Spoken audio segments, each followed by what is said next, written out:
Padre Celestial, cuando se trata de estos temas que hablamos en este ministerio, habrá oposición y podemos anticiparlos, pero sabemos que tú eres más poderoso que todas estas oposiciones y que tus ángeles están allí a nuestra entera disposición si somos fieles, para protegernos como has prometido. Y te agradecemos por ello, te pedimos que nos bendigas esta noche y que los ángeles poderosos estén en este lugar y que también este mensaje llegue al corazón de cada persona que aún no comprende sobre estos temas. Pero también agradecemos que seamos involucrados en ellas en estos últimos tiempos. Bendice también quienes están en el auditorio y quienes nos siguen online. Y gracias por darnos la oportunidad de ser una parte esencial para la humanidad en el nombre de Cristo Jesús. Amén. Perfecto. Comencemos. Un día conversaba con un joven de tercera generación adventista y le pregunté si las personas se te acercaran diciendo, suponiendo que sabes, necesito ayuda. La Biblia habla acerca de Babilonia y aquellos quienes están en Babilonia serán afectados por las plagas. ¿Podrías ayudarme a entender? ¿Quién es Babilonia? ¿Podrías decirme? ¿Podrías explicármelo? No, no tenía ni la más mínima idea de quién era Babilonia y sin embargo es un asunto de vida o muerte, porque la Biblia dice que cuando Babilonia haya caído, recibirás las plagas. Ellos serán apartados de mi pueblo. Es sumamente importante que el mundo sepa quién es Babilonia. ¿Y cómo podrías llevar este mensaje a personas que dicen, salid de ella, pueblo mío? ¿Y de dónde es que debemos de salir? Y sin duda alguna, tú tienes que explicarles de dónde tienen que salir. Babilonia ha caído, Daniel 5:25, y estas son las palabras que están escritas, mene, mene, tekel, parsin. Esto es lo que significa esas palabras. Mene, Dios ha contado los días y les ha puesto fin a tu reino. Tekel, Dios ha puesto tu reino en la balanza y no ha pesado lo suficiente. Parsin, tu reino ha sido dividido y ahora le pertenece a los medos y a los persas. Cada uno de ustedes pueden examinarlo ligeramente y no encontrarás nada significativo, pero hay muchos detalles en este texto que las personas dejan escapar. Por ejemplo, cuando dice mene, mene, tekel, parsin, la primera pregunta, ¿por qué es mencionado 2 veces mene? Porque mene significa Dios ha contado los días y le ha puesto fin a tu reino. Pero el motivo del por qué esta palabra es mencionada 2 veces es porque el monarca gobernante a quien se le mostró esto era Belsasar. Mas, sin embargo, él no era la autoridad suprema. Había uno más poderoso que él. Y este era su padre. Y su padre se había retirado para tener una vida monástica. En otras palabras, el verdadero líder estaba en una esfera religiosa. Así que había un gobernante político y uno espiritual. Y la unión de la iglesia y el Estado, o la religión y el Estado, eran condenados juntos. Mene, mene. Ambos han sido contados y sus días pesados en balanza. Así que esto es muy fascinante porque si tú examinas un poco más estos detalles para ver cuán precisa es la Biblia, Apocalipsis 18 tiene una advertencia final para la humanidad. Después de esto vi otro ángel descender del cielo que tenía gran poder y la tierra fue iluminada con su gloria. Y clamó con potente voz diciendo, cayó la gran Babilonia y se ha convertido en habitación de demonios, en guarida de todo espíritu inmundo y en guarida de toda ave inmunda y aborrecible. Pues, ¿cuántas de las naciones? Porque todas las naciones han bebido del vino de la pasión de su inmoralidad y los reyes de la tierra han cometido actos inmorales con ella y los mercaderes de la tierra se han enriquecido con la riqueza de su sensualidad. Así que, ¿quién está involucrado aquí? Todo el ámbito religioso, todo el marco político y todo el aspecto económico. Todos ellos están involucrados. Y es interesante que los comerciantes administran sus negocios al servicio ¿de quién? De Babilonia. Y oí otra voz del cielo que decía, salid de ella, pueblo mío. Ahora, Babilonia está siendo mencionada con el nombre de ella. Entonces es femenino y la mujer en la Biblia está representada como la iglesia, un sistema religioso emerge de ella. Sigue diciendo, para que no participéis de sus pecados y para que no recibáis de sus plagas, porque sus pecados se han amontonado hasta el cielo y Dios se ha acordado de sus iniquidades. Pecado. ¿Qué son pecados? Necesitamos saber el significado de lo que es pecado. Bueno, todo el que practica el pecado practica también la infracción de la ley, pues el pecado es infracción de la ley, 1 Juan 3:4. Así que este sistema babilónico, esta Babilonia es un transgresor de la ley de Dios. Santiago 2:9. Pero si hacéis aceptación de personas, cometéis pecado y quedáis convictos por la ley como transgresores. ¿Por qué tendría la Biblia un versículo así? Porque Babilonia es obviamente, aun si es un sistema religioso, está siendo dirigida por personas y estas personas están predicando a personas. Y entonces la Biblia dice, pero si hacéis acepción de personas, cometéis pecado. ¿Quién tiene la autoridad de hacer acepción de personas? Dios. Pero la sociedad actual no quiere saber la opinión de Dios, ellos quieren saber la opinión del pastor. Lo que el ministro dice, lo que mi sacerdote dice, lo que mi imán enseña, lo que el rabí enseña. Quieren saber lo que las personas opinan. No debe haber pretextos. Tú tienes que saber lo que la Biblia dice. Por lo tanto, Babilonia es un transgresor de la ley. Y luego dice, y oí otra voz del cielo que decía, salid de ella, pueblo mío, para que no seáis partícipes de sus pecados. Transgresores de la ley, para que no seáis un oyente y te comprometas con las personas en lugar de la palabra de Dios. Ni recibáis parte de sus plagas.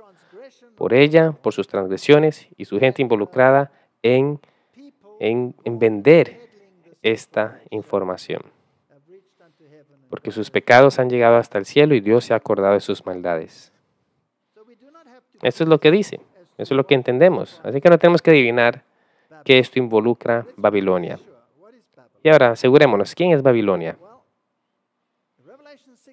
Bueno, Apocalipsis 16:19 la llama también la gran ciudad. Y nos dice que está compuesta por 3 partes. Fue dividida en 3 partes y las ciudades de las naciones cayeron y la gran Babilonia vino en memoria delante de Dios para darle el cáliz del vino del ardor de su ira. Entonces ella tiene 3 componentes. Necesitamos identificarlas. Apocalipsis 16:13 nos dice que los espíritus están dentro del sistema y que ellos son espíritus semejantes a 3 espíritus inmundos de manera de rana. Y ellos salen de la boca del dragón y de la boca de la bestia y de la boca del falso profeta. Por lo tanto, hay 3 componentes constituidos por el dragón, la bestia y el falso profeta. Entonces necesitamos identificarlos y necesitamos saber quiénes son. Y la Biblia nos dice quiénes son. No necesitamos adivinarlo. Apocalipsis capítulo 12, versículo 9. Y fue lanzado fuera el dragón, la serpiente antigua que se llama Diablo y Satanás, el cual engaña al mundo entero. Fue arrojado a la tierra y sus ángeles fueron arrojados con él. Entonces, ¿quién es el dragón? El diablo. Ahora, Babilonia, siendo un sistema religioso, sin duda alguna, es el representante del diablo. ¿Cómo tú representas a alguien? Bueno, veamos un ejemplo. Si tú quieres ser un ministro del Evangelio, ¿a quién estoy representando? ¿Cómo le represento? Enseñando lo que él dice, ¿verdad? Eso es lo que haces.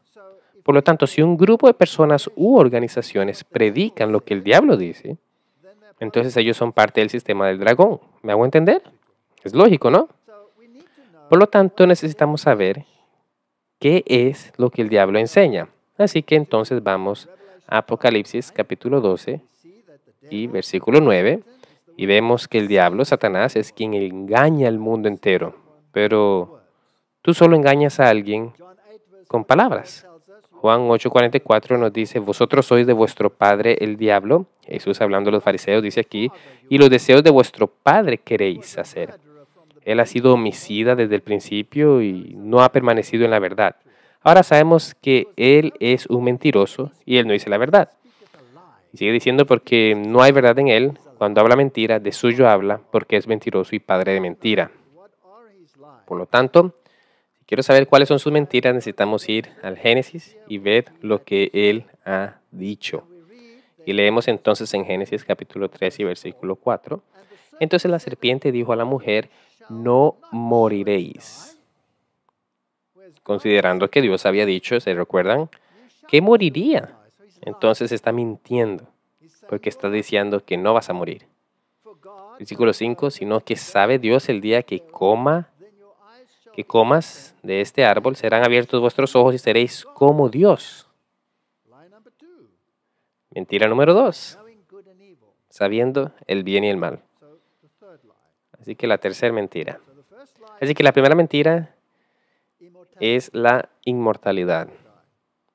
Tú no morirás, serás inmortal. La segunda, seréis como Dios. La tercera, tendrás la capacidad de decidir por ustedes mismos lo que está bien y lo que está mal. No necesitas a Dios para ello. Esas son las tres mentiras del diablo. Cualquier sistema religioso que incorpora esto está predicando ¿qué? La teología del dragón. Eso es lo que ellos están predicando. Por lo tanto, cualquier sistema religioso que predique la inmortalidad del alma, ¿qué tipo de religión está predicando? La religión del dragón. Esto les abre las puertas para el espiritualismo. Sí, porque el diablo puede personificar a cualquier persona que está muerta. Así que todas las religiones que profesan el espiritualismo son religiones del dragón. Y las otras podrían tener componentes de la religión del dragón, pero en su forma más pura encuentras el espiritualismo. Apocalipsis 13, 1 al 12. Me paré sobre la arena del mar y vi subir del mar una bestia de 7 cabezas y 10 cuernos y en sus cuernos 10 diademas y sobre sus cabezas un nombre blasfemio, y la bestia que vi era semejante a un leopardo y sus pies como de oso y su boca como de león, y el dragón le dio su poder y su trono y grande autoridad. Entonces, él es el principal representante del dragón, por lo que todas las mentiras del dragón tienen que estar en la bestia, ¿correcto? Tú no puedes representar el dragón si tú no dices mentiras. Y él tiene componentes de un leopardo. ¿Cuál es el reino representado por un leopardo? En Daniel. Bueno, Grecia. Él está influenciado por la filosofía griega, esta bestia. Por otro lado, también tienes componentes del oso, y este fue el imperio Medo-Persia, y luego él tiene la boca de un león, por lo tanto, que habla como Babilonia. Habla como el idioma babilónico. Los reformadores eran muy claros en quién era él. Concordaban que esto representaba al papado, donde sufren o tienen más bien estructuras organizadas en la manera del papado con las diferentes divisiones de los dominicanos, franciscanos, jesuitas y todos los que constituyen su estructura. La jerarquía es Medo-Persia y mitraísmo, está basado en mitraísmo, es el oso. Pero la filosofía que enfatiza todo el cuerpo es la filosofía griega. Y los poderes gobernantes son los cuernos, y las coronas que están sobre ellos es el poder romano. Así que debemos proveer aspectos romanos de la legislación, derecho y todo lo demás, y debemos elegir la filosofía griega y estructurar al mitraísmo a ello. Apocalipsis 17:1 dice, vino entonces uno de los 7 ángeles que tenían las 7 copas y habló conmigo diciendo, ven acá y te mostraré la sentencia contra la gran ramera. Así que esta es una mujer que significa una iglesia, que es una iglesia apóstata con respecto a Dios, que se sienta en muchas aguas, dice. Así que ella debe ser un gobierno global porque se sienta en muchas naciones. Verso 2, con la cual ha fornicado los reyes de la tierra. Por lo tanto, los reyes del mundo político deben de estar en complicidad con ella y con este sistema. Sigue diciendo, y los moradores de la tierra se han embriagado con el vino de su fornicación. Su apostasía con respecto a Dios ha hecho embriagar a las naciones. Entonces las naciones han absorbido la teología. ¿De quién? Del dragón. Eso es algo grave. Versículo 3, y me llevó en el espíritu al desierto y vi una mujer sentada sobre una bestia escarlata. La bestia, según Daniel, es una entidad política llena, sigue diciendo, llena de nombres de blasfemias, que tenía 7 cabezas y 7 cuernos. Los 7 cuernos son, pues por supuesto, Roma. Y las 7 cabezas, 7 es el número para las deidades. Ellas están tomando el lugar de una deidad cada una. Versículo 4, la mujer estaba vestida de púrpura y escarlata y adornada de oro, de piedras preciosas y de perlas, y tenía en la mano un cáliz de oro lleno de abominaciones y de la inmundicia de su fornicación. Hay solo una iglesia en el mundo que usa a la mujer con un cáliz. Y cuando tú vas al Vaticano y vas al tribunal, hay 2 estatuas. Una de unos reyes reverenciándola y otra con una mujer con un cáliz en la mano. Son tan orgullosas y arrogantes que no parecen avergonzarse en absoluto en revelar estos símbolos. Apocalipsis 17:15 sigue diciendo, y en su frente un nombre escrito, un misterio, Babilonia la grande, la madre de las rameras. Si ella es madre, entonces debe tener hijos, ¿cierto o no? ¿Y estos hijos son buenos o también son rameras? También son rameras. Deben de haber otras iglesias también que también predican apostasía. Apocalipsis 17:6, y vi la mujer ebria de la sangre de los santos. Entonces, ese sistema ha perseguido al pueblo de Dios muchos siglos, y de la sangre de los mártires de Jesús, y cuando la vi, quedé asombrado con gran asombro. Aquí hay una de las xilografías de la primera Biblia de Martín Lutero, y es interesante. Él escribe, y aquí están todos los toros y libros del Papa, en los que ruge como un león, que ningún cristiano puede salvarse sin ser obediente y sujeto a él en todo lo que desea, todo lo que dice, todo lo que hace. Todo esto demuestra poderosamente que es el verdadero anticristo de los últimos tiempos, que se ha opuesto o exaltado sobre Cristo, porque no permitirá que los cristianos se salven sin su poder, aunque su poder no sea nada ni establecido ni ordenado por Dios. Finalmente, no es más que el diablo mismo trabajando cuando el Papa empuja sus mentiras sobre las misas, el purgatorio, la vida monástica y las obras y los cultos humanos, que de hecho es la esencia del papado, por encima y en contra de Dios, y condena y mata a todo cristiano que no exalta y honra a esta abominación sobre todas las cosas. Martín Lutero se expresaba con facilidad, como pueden ver, y en los grabados de madera aquí pueden ver los reyes reverenciando a la mujer montada sobre la bestia, y ella tiene la tiara papal en su cabeza, solo para asegurarnos de que todos supieran de lo que él estaba hablando. Y Martín Lutero estuvo personalmente involucrado en esta xilografía. Interesante, ¿no? Aquí hay otra muy interesante. Aquí hay 2 interpretaciones de sus traducciones bíblicas. Aquí están los 2 testigos hablando y el dragón que está a punto de atacarlos. Y verán que el primero tiene una corona triple sobre él. No es muy protuberante, pero allí la pueden ver, ahí la tienen. Entonces hubo una denuncia por parte del príncipe, y en la siguiente edición fue quitada la triple corona y reemplazada por una corona normal real. Martín Lutero estaba muy enojado, como podrán leerlo. Una vez que Lutero se convenció de que el papado romano era el anticristo, no perdió tiempo en darlo a conocer en sus escritos y utilizar al artista a su disposición, Lucas Cranach, para reforzarlo visualmente. Hizo que Cranach retratara a la bestia que sube al abismo con la tierra papal de 3 niveles para acompañar a Apocalipsis 11 en la primera edición, septiembre de 1522, de su traducción del Nuevo Testamento, probablemente a la raíz de la denuncia del Consejo Imperial de Regencia. La tierra papal tuvo que ser reemplazada en la segunda edición, diciembre de 1522, por una corona simple. Esto no le agradó a Martín Lutero en absoluto y en su próximo trabajo grabó el dragón con la triple corona en su cabeza, aún más grande para que nadie la perdiera de vista. Y dice que, sin embargo, cuando la traducción de Lutero de toda la Biblia se estaba preparando para su publicación en 1534 y el manuscrito aún no identificado del taller de Cranach estaba preparando grabados en madera basado en gran parte de los grabados en madera anteriormente de Cranach, se restauró la tierra papal de 3 niveles y continúa diciendo que Lutero no solo era responsable de la traducción, sino también de gran parte de la obra de arte. Así que, de este modo, fue claramente identificado por la Reforma protestante y nosotros no tenemos que adivinar quién fue la bestia. Ahora tenemos que analizar quién es el falso profeta.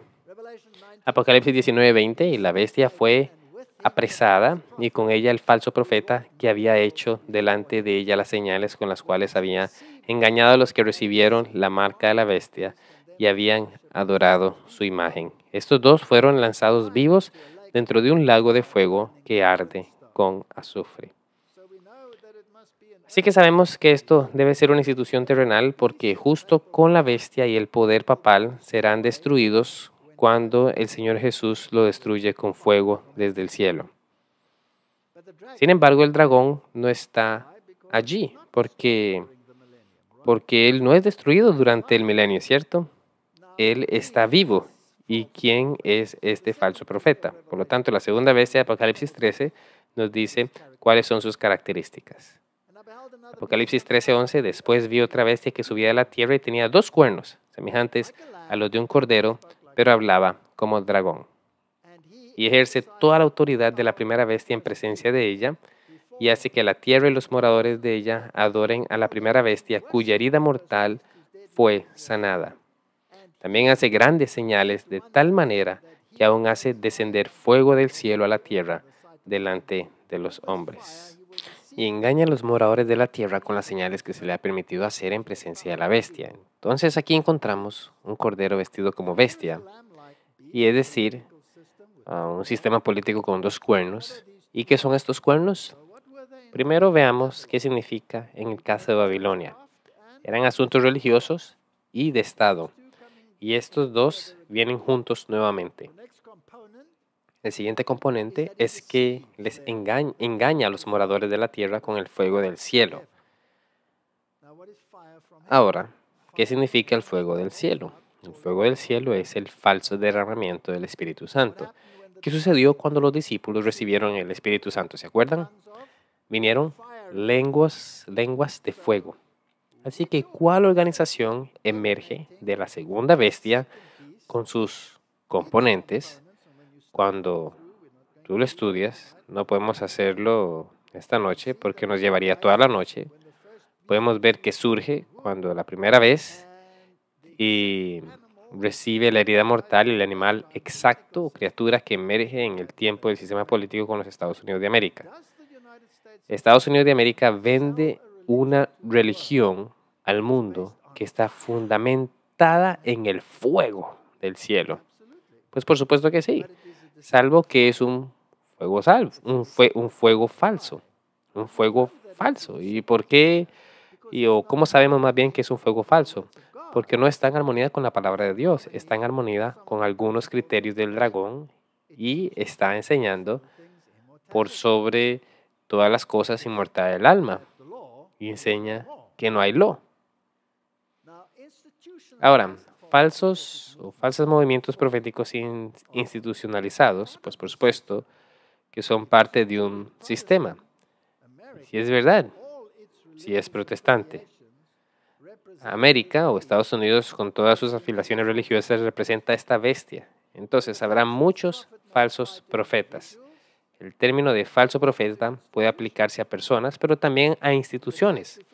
A los días anteriores al protestantismo, en gran parte solo había un falso profeta como institución llamado Roma. Pero cuando los protestantes se parcializaron y se dividieron, manifestó el mismo espíritu de persecución hacia los que se diferenciaban de ellos como lo había hecho con Roma. Hubo de repente muchos falsos profetas y cuando Jesús en Mateo 24:11 dijo que muchos falsos profetas se levantarían y engañarían a muchos, y en 1 de Juan 4:1 dice, amado, no creáis a todo espíritu, tengan cuidado que entonces con los falsos profetas, es lo que nos está diciendo. Prueben los espíritus. ¿Cómo tú puedes probar los espíritus? ¿Cómo puedes probarlos? Por sus obras. Y sigue diciendo, si son de Dios, porque muchos falsos profetas han salido por el mundo. Y estos son falsos profetas institucionalizados, movimientos proféticos predicando a movimientos. Profecías también significa predicar. Aquellas iglesias que están predicando las falsas doctrinas, ellas son las hijas de la bestia de Roma. Jeremías 51, versículo 9, curamos a Babilonia y no ha sanado. Déjala. Y vámonos cada uno a su tierra, porque ha llegado hasta el cielo su juicio y se ha alzado hasta las nubes. Este era el tipo de Babilonia y el antitipo de Babilonia. La Babilonia espiritual tendrá los mismos criterios y tendrá que ser abandonada. Tendrás que salir de ella. Así que Apocalipsis 19:20 dice, y la bestia fue apresada y con ella el falso profeta que había hecho delante de ella las señales con las cuales había engañado a los que recibieron la marca de la bestia y habían adorado a su imagen. Estos dos fueron lanzados vivos dentro de un lago de fuego que arde con azufre. Entonces estos sistemas religiosos serán destruidos y esto es serio. Porque ¿cuántos millones de personas más bien nos plantamos? Es billones de personas que están en este sistema y es impresionante. Así que lo que tenemos aquí es lo que yo llamo un choque de voluntades. Mateo 6:10. Venga tu reino, hágase tu voluntad como en el cielo, así también en la tierra. ¿Es la voluntad de Dios hecha en la tierra como en el cielo? ¿Sí o no? Absolutamente no. Marcos 3:35. Porque todo aquel que hace la voluntad de Dios, ese es mi hermano y mi hermana y mi madre. Tiene que hacerse la voluntad de Dios. Ok. Efesios 6:6. No sirviendo al ojo como los que quieren agradar a los hombres, sino como siervos de Cristo, sino como siervos de Dios haciendo la voluntad de Dios. ¿Por qué tú estás obligado? ¿Estás obligado a servir? Claro que no. De corazón, sigue diciendo. Y esto es lo que Dios quiere, que nosotros sirvamos de corazón. Hebreos 10:36, porque os es necesaria la paciencia para que, habiendo hecho la voluntad de Dios, obtengáis la promesa. Hay un claro énfasis, la voluntad de Dios tiene que ser hecha. 1 de Pedro 2:15, porque esta es la voluntad de Dios, que haciendo bien hagáis callar la ignorancia a los hombres insensatos. 1 de Pedro 3:17, porque mejor es que padezcáis haciendo el bien, si la voluntad de Dios así lo quiere, que haciendo el mal. 1 de Juan 2:17, y el mundo pasa y sus deseos, pero el que hace la voluntad de Dios permanece para siempre. Es muy claro, ¿cierto? Y Romanos 2:7 dice, vida eterna a los que perseverando en bien hacer, buscan gloria y honra en inmortalidad. Y el libro de Santiago nos dice que si en verdad cumplís la ley real conforme a las Escrituras, amarás a tu prójimo como a ti mismo. Bien hacéis. Tú tienes que ser fiel a la ley de Dios. Tú tienes que obedecer a Dios. Esa es la voluntad, obviamente. Los otros sistemas deben de tener algo más. Así que, ¿qué es lo contrario de hacer la voluntad de Dios? Hacer maldad. Según de Reyes 17:13, Jehová amonestó entonces a Israel y a Judá por medio de todos los profetas y de todos los videntes, diciendo, volveos de vuestros malos caminos. Ahora, por favor, Biblia, explícame, ¿qué son los malos caminos? Sigue diciendo, y guardar mis mandamientos y mis ordenanzas conforme a todas las leyes que yo os prescribí a vuestros padres y que os he enviado por medio de mis siervos los profetas. Entonces tú tienes dos opciones, lo bueno y lo malo. Lo malo es no hacer la voluntad de Dios, no guardar los mandamientos. Esa es la definición. No se necesita ser un genio. ¿Hay algo en particular del por qué el problema del tipo de Babilonia? Porque el pueblo de Dios fue al cautiverio. Ezequiel nos dice que ellos se rebelaron contra Dios. Y vamos a leerlo en Ezequiel 20:6. Aquel día que les alcé mi mano, jurando así que los sacaría de la tierra de Egipto a la tierra de que les había provisto, que fluye leche y miel, la cual es más hermosa de todas las tierras. Entonces les dije, cada uno eche de sí las abominaciones de delante de sus ojos y no os contaminéis con los ídolos de Egipto. Yo soy Jehová vuestro Dios. Mas ellos se rebelaron contra mí y no quisieron obedecerme. No echó de sí cada uno las abominaciones de delante de sus ojos, ni dejaron los ídolos de Egipto, y dije que derramaría mi ira sobre ellos para cumplir mi enojo en ellos en medio de la tierra de Egipto. No escucharon, quedaron atrapados en su idolatría. Y les di mis estatutos y les hice conocer mis decretos, por los cuales el hombre que los cumpliere vivirá. Versículo 12, y les di también mis días de reposo, el sábado. Tenemos que mirar el tipo y también el antitipo. Continúa diciendo, para que fuesen por señal entre mí y ellos, para que supieran que yo soy Jehová, que los santifico. Versículo 13, más se rebeló contra mí la casa de Israel. Entonces, ¿cuál fue el problema? Rebelarse en contra de su ley, rebelarse en contra de sus estatutos y descreditar sus sábados. Podemos esperar lo mismo en el tiempo del fin, claro está. Desecharon mis decretos y mis días de reposo profanaron en gran manera. Ezequiel 20:16 dice que porque desecharon mis decretos y no anduvieron en mis estatutos y mis días de reposo profanaron, porque tras sus ídolos iban su corazón. Tenemos que analizar entonces estos problemas porque son los mismos que encontramos en el fin del tiempo. Y yo quiero que el mundo de allí afuera sepa quién es Babilonia y cuáles son sus problemas. Entonces el Señor intentó con los hijos, puesto que los padres no escucharon. Ezequiel 20:18, antes dije en el desierto a sus hijos, no andéis en los estatutos de vuestros padres, ni guardéis sus leyes, ni os contaminéis con sus ídolos.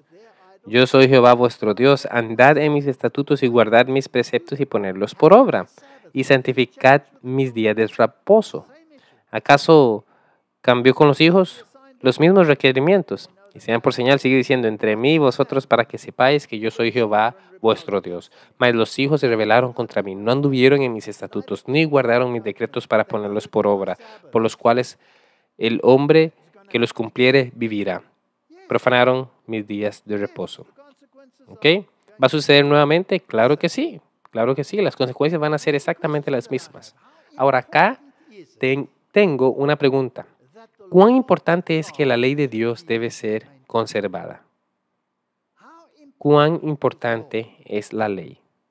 ¿Y cómo Dios se sentirá en su ley? Siendo Dios y soberano del universo, ¿tú crees que Él tiene un sistema de gobierno en el que es importante para Él su ley? ¿No lo acabamos de leer? Mis mandamientos, mis estatutos, mi ley. Así que yo creo que es interesante que este hombre, Trey Gowdy, ¿lo conocen? ¿Alguna vez han escuchado de él? Trey Gowdy. Muy bien, muy bien. Es un diputado, un congresista actualmente en sus trabajos legales. Pero este hombre me impresiona. Si él fue el presidente de los Estados Unidos, si él fuera el presidente de los Estados Unidos, yo realmente le aplaudiría. ¡Wow! Ellos han elegido a alguien que realmente sabe sus negocios. Este hombre es bueno. Es un hombre de Hartwell Winston, conocido como Goody. Él es un abogado americano político, un fiscal general que se desempeñó como representante de Estados Unidos para el 4º distrito del Congreso de Carolina del Sur, etcétera, etcétera. Él fue un congresista y presidió el Comité de Supervisión de la Cámara. Es una persona muy, muy destacada. Tuvo un desempeño en el tiempo de Hillary Clinton. Estuvo en la oposición de bancos de Obama. Estuvo en el comienzo de la presidencia de Donald Trump. Ahora, quiero enseñarles cómo él se siente cuando se habla acerca de la ley. Y creía que era un buen discurso así que quiero que lo escuchen para que ustedes lo vean.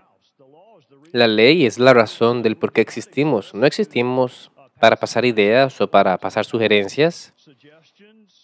Hacemos ley con la expectativa correspondiente de que esa ley sea cumplida, respetada y ejecutada, y la hacemos porque la ley es el hilo que sostiene el tapiz de este país junto. Es el unificador y la fuerza igualadora que tenemos. Esto va a hacer los ricos respetar a los pobres, permite que los imponentes desafíen los poderosos y los intentos de socavar la ley, señor orador, independientemente de la motivación, son perjudiciales para el orden social. En el 2014, el presidente Obama declaró unilateralmente que casi 5 millones de inmigrantes ilegales recibieran acciones definidas bajo alguna definición torturada de enjuiciamiento. La discreción, no puedo evitar notar que la palabra discreción significa que a veces tú digas, y sí, a veces tú digas no. Pero por supuesto la administración nunca ha dicho no. El tribunal no falló ni una vez como la administración dijo que no. Por lo tanto, esto es estar sin ley, orador. A ti te puede gustar lo que el presidente hizo. Lo tomo de algunos oradores que lo hacen y tú desearías que el presidente lo hiciera. Fue en realidad sin ley. Su señoría, tú desearías que cuando los demócratas controlaran el comité para enviarla a la Casa Blanca durante 2 años, ellos han levantado un solo dedo para hacer una sola cosa sobre lo que estaban hablando esta mañana. Tal vez desees que todas estas grandiosas políticas de las que estamos hablando esta mañana al otro lado, que les había importado lo suficiente como para hacer la ley cuando tenían una oportunidad, pero no lo hicieron. Y ahora saben que una persona no hace la ley en una república. ¿Querrías vivir en un país donde una persona hace la ley solamente, que no sería este país? Tendrías que visualizar otro, y el presidente sabe esto, porque más de 20 veces su señoría dijo que no podía hacer lo mismo, pero finalmente lo hizo. Su poder no cambió, la ley no cambió, la política es todo lo que cambió. Deberíamos haber visto el próximo, su señoría. Nos advirtió que él no necesitaba las personas del comité. Él dijo, lo haré con o sin el Congreso, y muchos de ustedes lo aplaudieron cuando él dijo eso. Muchos de ustedes lo aplaudieron, lo alabaron, porque se sabía en que se beneficiarían en la negligencia al aplicar la ley de hoy. Pero el día de mañana será diferente, y el mañana vendrá, y el día de mañana será diferente, y mañana protestaremos, y protestarán para que la ley sea aplicada. Mañana querrás que otros sigan la ley. Estamos aquí, su señoría, porque esta administración violó una ley y su prisa por permitir violar otras leyes. La administración perdió y luego apeló. Así que aquí estamos ante la Corte Suprema para que su señoría, para que el Congreso permita que el Poder Ejecutivo participe en una posición adversa constitucional. Hoy es la inmigración, mañana será alguna otra ley. Y en un día, les digo a todos mis amigos del otro lado del pasillo, un día su grupo no podrá controlar a los engranajes del cumplimiento. Un día algún presidente republicano decidirá que él o ella no le gusta una ley y la va a ignorar y no la hará cumplir durante más de 2 siglos.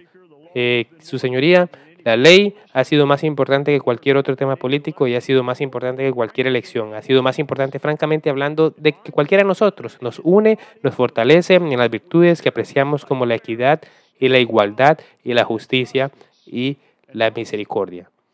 Simbolizamos nuestra devoción a la ley con esta dama con los ojos vendados sosteniendo la balanza y la espada y esta venda que la mantiene enfocada en la ley.